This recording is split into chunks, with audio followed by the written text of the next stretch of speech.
का समसामयिक घटना चक्र के इस ऑनलाइन प्लेटफॉर्म पर मोहित आप सभी का हार्दिक स्वागत करता हूँ आज अपने इस वीडियो में। आज अपने इस वीडियो में हम लोग चर्चा करेंगे यहाँ पर 17 से लेकर 19 मई 2026 तक के महत्वपूर्ण करंट अफेयर। और इस क्लास में हम लोग यहाँ पर देखेंगे जितने भी महत्वपूर्ण बिंदु पिछले 3 दिन के हैं उन पर इस क्लास में चर्चा करेंगे। चूंकि 17 तारीख को देखा जाए तो संडे था और उसके बाद कल कुछ आवश्यक कारणों से मैं ऑफिस आ नहीं पाया था, तो इस वजह से हमारी क्लास जो थी कल चली नहीं थी। तो यहाँ पर हम लोग 17 से लेकर 19 मई तक के जितने भी इंपॉर्टेंट करंट अफेयर है आपके एग्जाम के दृष्टिकोण से टू द पॉइंट चर्चा करेंगे। पहली खबर देखते हैं, अंतरराष्ट्रीय प्रकाश दिवस के बारे में चर्चा कर लेते हैं। अंतरराष्ट्रीय प्रकाश दिवस कब मनाया जाता है? तो हर साल देखा जाए जो 16 मई का दिन होता है इसको अंतरराष्ट्रीय प्रकाश दिवस के रूप में यानी कि इंटरनेशनल डे ऑफ लाइट के रूप में मनाया जाता है। प्रतिवर्ष 16 मई को अंतरराष्ट्रीय प्रकाश दिवस के रूप में मनाया जाता है, जिसका उद्देश्य क्या है?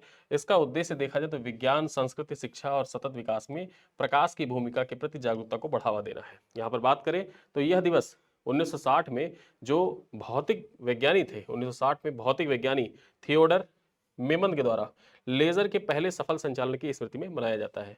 यानी कि देखा जाए जो लेजर का पहला सफल संचालन किया गया था उसी की स्मृति में हर साल 16 मई का दिन जो होता है इसको अंतरराष्ट्रीय प्रकाश दिवस के रूप में मनाया जाता है। देखा जाए तो वर्ष 2026 के लिए थीम क्या है? Light for a sustainable future. ये पॉइंट आपको याद रखना है, ठीक है। यहाँ पर देखा जाए जो थीम होते हैं आपके एग्जाम के लिए महत्वपूर्ण होता है। तो 2026 के लिए जो अंतरराष्ट्रीय प्रकाश दिवस है इसका थीम क्या है? Light for a sustainable future. यहाँ पर देखा जाए ऊर्जा दक्षता, हरित विनिर्माण, टिकाऊ कृषि में प्रकाश आधारित प्रौद्योगिकी को महत्व पर केंद्रित है ये दिवस। साथ ही साथ चर्चा करें, यूनेस्को ने इस अवसर पर वैज्ञानिक सहयोग और शांति तथा सतत विकास के लिए प्रकाश प्रौद्योगिकी के उपयोग पर जोर दिया है। यहाँ पर बात करें प्रकाश आधारित तकनीकें ऊर्जा संरक्षण, स्वास्थ्य सेवाओं और संचार तथा पर्यावरण संरक्षण में महत्वपूर्ण भूमिका निभाती हैं। फिर उसके आगे देखते हैं राष्ट्रीय डेंगू दिवस के बारे में चर्चा करें। ये कब मनाया जाता है? तो ये भी देखा जाए तो 16 मई को मनाया जाता है, ठीक है। भारत में राष्ट्रीय डेंगू दिवस मनाया जाता है। यहाँ पर चर्चा करते हैं, भारत में प्रतिवर्ष 16 मई का जो दिन होता है इसको राष्ट्रीय डेंगू दिवस के रूप में मनाया जाता है। इसका उद्देश्य डेंगू रोग के प्रति जागरूकता को बढ़ावा देना है तथा रोकथाम उपायों को मजबूत करना है। यहाँ पर बात करें ministry of health and family welfare के द्वारा घोषित इस दिवस के लिए 2026 का थीम क्या था? थीम याद रखना है आपको, community participation for dengue control, ठीक, चेक, क्लीन एंड कवर। ये इसका थीम है। थीम याद रखिएगा कि वर्ष 2026 के लिए राष्ट्रीय डेंगू दिवस का थीम क्या था। चलिए आगे देखते हैं, यह दिवस मच्छरों के प्रजनन स्थल को समाप्त करने, रुके हुए पानी को हटाने, जल भंडारण टैंकों में सफाई के प्रति लोगों को जागरूक करने, साथ ही साथ यहाँ पर देखा जाए मंत्रालय जुलाई माह में डेंगू विरोधी माह के रूप में मनाता है। जो जुलाई महीना है याद रखिएगा, जुलाई का महीना जो होता है यहाँ पर डेंगू विरोधी माह के रूप में मनाया जाता है, ठीक, जिसके दौरान देशव्यापी रोकथाम एवं जागरूकता अभियान संचालित किए जाते हैं। खास बात यह है कि जो जून जुलाई का महीना होता है ना, यहाँ देखा जाए बरसात की शुरुआत हो जाती है, ठीक। तो बरसात की शुरुआत हो जाती है तो ऐसे में देखा जाए डेंगू, मलेरिया, चिकनगुनिया ये सब फैलने की संभावना ज्यादा होती है, प्रबल होती है। तो इसी कारण से जो जुलाई का महीना होता है उसको देखा जाए डेंगू विरोधी माह के रूप में मनाया जाता है, ठीक। यहाँ पर देखें तो डेंगू एक मच्छर जनित वायरल रोग है जो मुख्यतः एडीज इजिप्टी, ठीक, मच्छर के द्वारा फैलता है। चलिए आगे देखते हैं, घरेलू अर्थव्यवस्था को मजबूत बनाने में एमएसएमई की भूमिका। ये पॉइंट आपके परीक्षा के दृष्टिकोण से इंपॉर्टेंट हो जाती है, मुख्य परीक्षा के लिए महत्वपूर्ण है, ठीक। मुख्य परीक्षा के लिए बहुत महत्वपूर्ण फैक्ट्स है, इनको देख लीजिए। यहाँ पर देखिए, ministry of micro small and medium enterprises के अनुसार सूक्ष्म लघु और मध्यम उद्यम भारत की आर्थिक वृद्धि, रोजगार सृजन तथा उद्यमिता विकास में महत्वपूर्ण भूमिका निभाते हैं। यहाँ पर बात करें एमएसएमई क्षेत्र का भारत की जीडीपी में लगभग 31.1% योगदान है। ये पॉइंट याद रखना है, कितना योगदान है एमएसएमई सेक्टर का?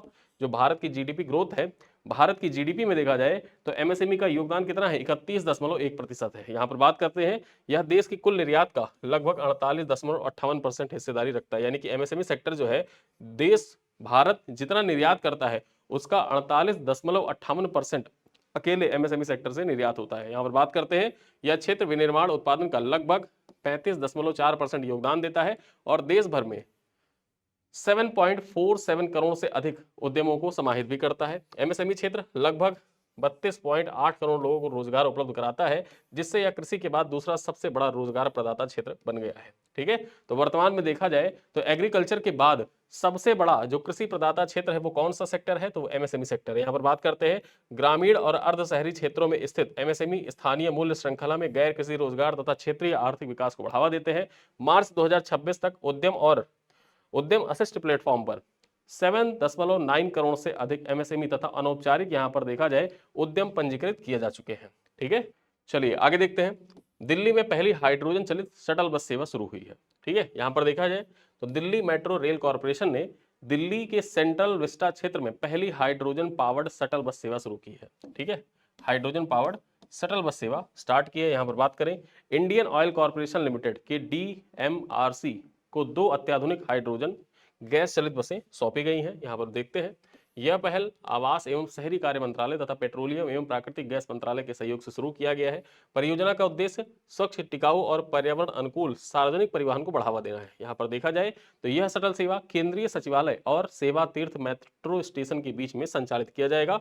साथ ही साथ यहाँ पर देखा जाए तो सेंट्रल विस्टा क्षेत्र के प्रमुख सरकारी कार्यालयों को आपस में जोड़ने का भी कार्य करेगा। ये यहाँ पर देखें तो हाइड्रोजन ईंधन आधारित परिवहन को ग्रीन मोबिलिटी और कार्बन उत्सर्जन में कमी की दिशा में महत्वपूर्ण कदम माना जा रहा है।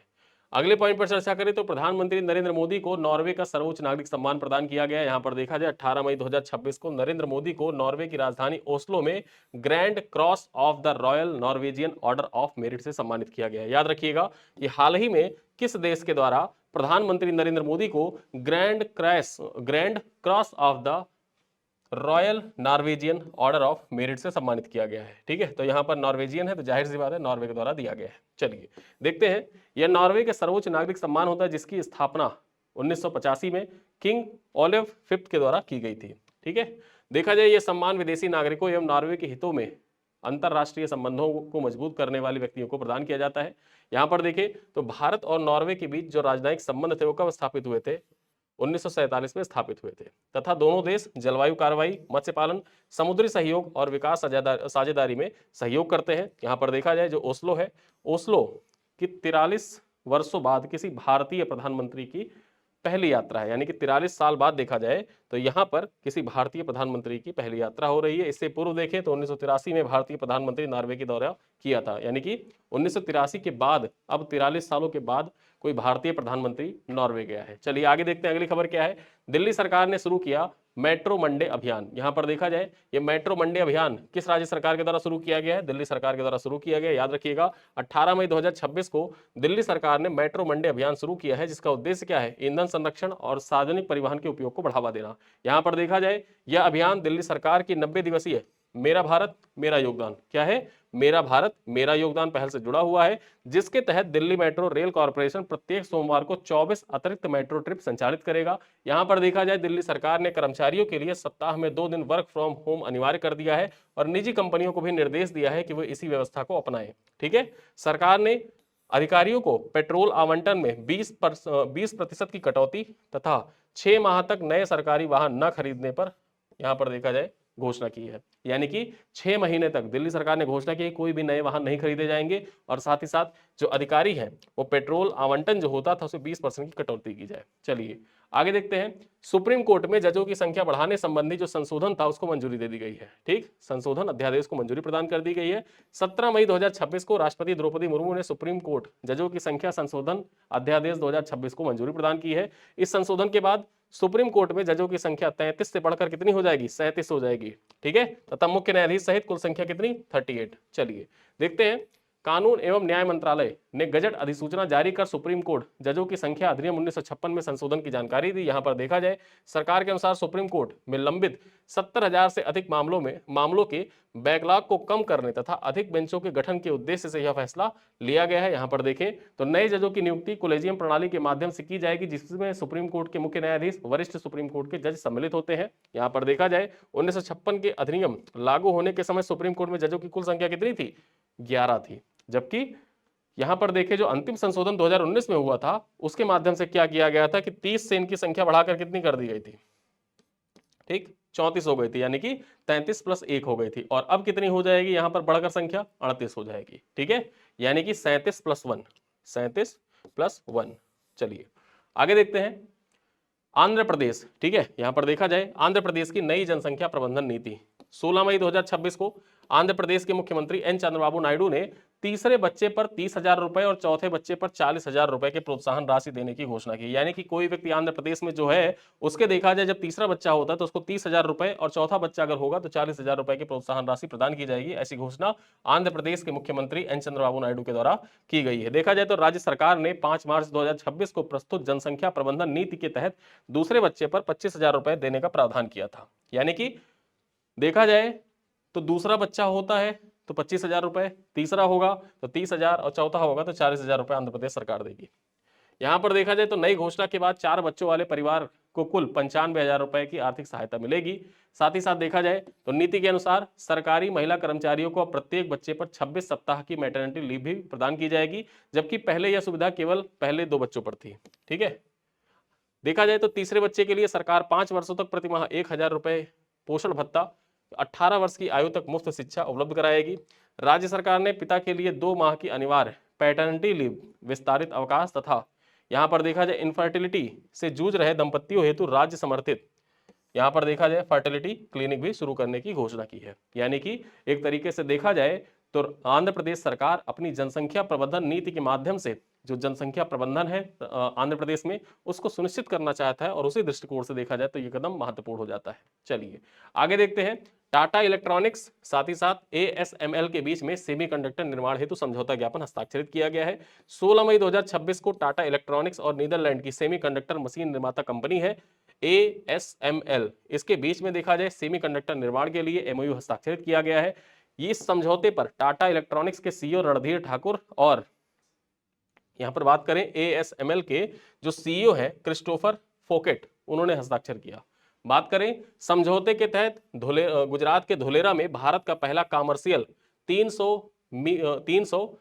mm सेमीकंडक्टर फैब्रिकेशन प्लांट स्थापित किया जाएगा। यहां पर बात करें ASML फैब प्लांट के लिए एडवांस्ड लिथोग्राफिक मशीनें तथा तकनीकी उपलब्ध कराएगी, जिससे उत्पादन क्षमता एवं सप्लाई चेन मजबूत होगी। यहां पर बात करें इस परियोजना में टाटा इलेक्ट्रॉनिक्स लगभग 11 अरब डॉलर के निवेश करेगी तथा 28 नैनोमीटर से लेकर 110 नैनोमीटर तक के चिप निर्माण तकनीकी विकसित की जाएगी। यहां पर देखें तो यह परियोजना भारत की आयात निर्भरता को कम करने, स्वदेशी चिप निर्माण को बढ़ाने तथा धोलेरा को देश के पहले सेमीकंडक्टर हब के रूप में विकसित करने में सहायक होगी। आगे बात करें तमिलनाडु के तूतीकोरिन में भारत का पहला मेगा ग्रीनफील्ड शिपयार्ड विकसित किया जाएगा। ठीक है, तो भारत का पहला मेगा ग्रीनफील्ड शिपयार्ड कहां पर विकसित किया जाएगा? तूतीकोरिन तमिलनाडु में विकसित किया जाएगा। ये पॉइंट आपको याद रखना है, भूलना नहीं है। यहां पर बात करें मई 2026 में पत्तन पोत परिवहन एवं जलमार्ग मंत्रालय ने तमिलनाडु के तूतीकोरिन में, ठीक है, भारत के पहले मेगा ग्रीनफील्ड शिपयार्ड के विकास हेतु त्रिपक्षीय MOU पर हस्ताक्षर किया है।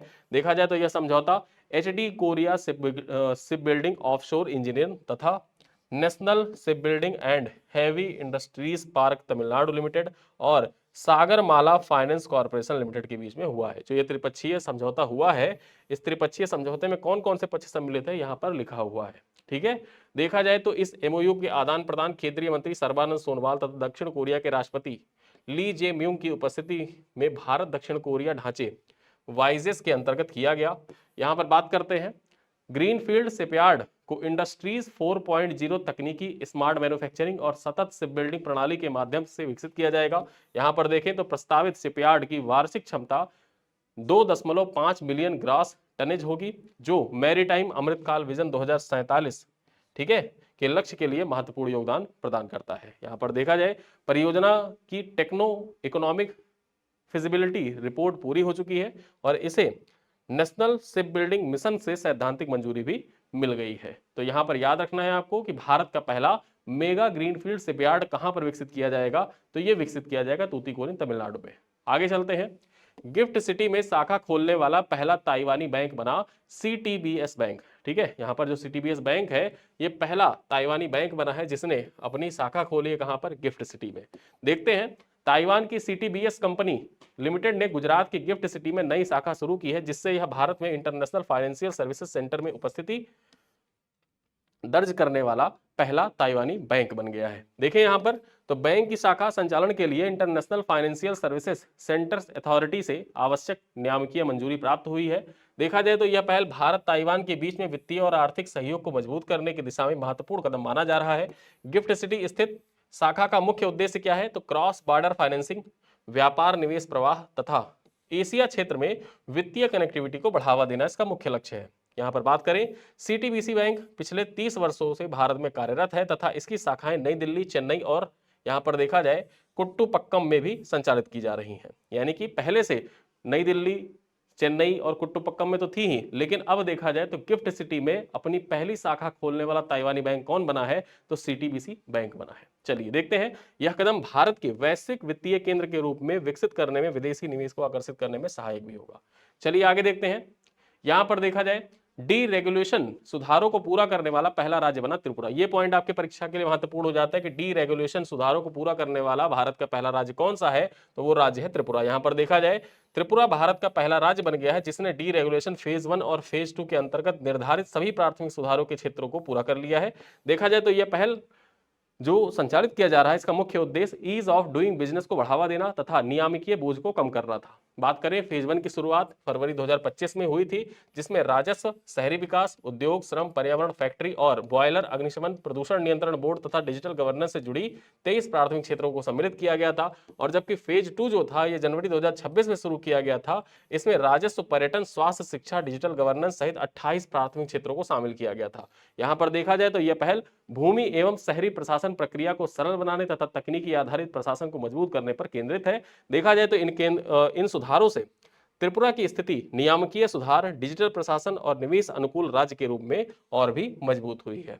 अगली खबर पर देखा जाए, चर्चा करें तो हम लोग क्या है अगली खबर, संयुक्त राष्ट्र की ग्लोबल फॉरेस्ट गोल्स रिपोर्ट 2026। ठीक है, यहां पर देखा जाए ये संयुक्त राष्ट्र की रिपोर्ट है, आपकी परीक्षा के दृष्टिकोण से महत्वपूर्ण है। देखा जाए तो संयुक्त राष्ट्र ने global forest goals report 2026 New York स्थित संयुक्त राष्ट्र मुख्यालय में आयोजित यूएन फोरम ऑन फॉरेस्ट के 21वें सत्र के दौरान जारी किया।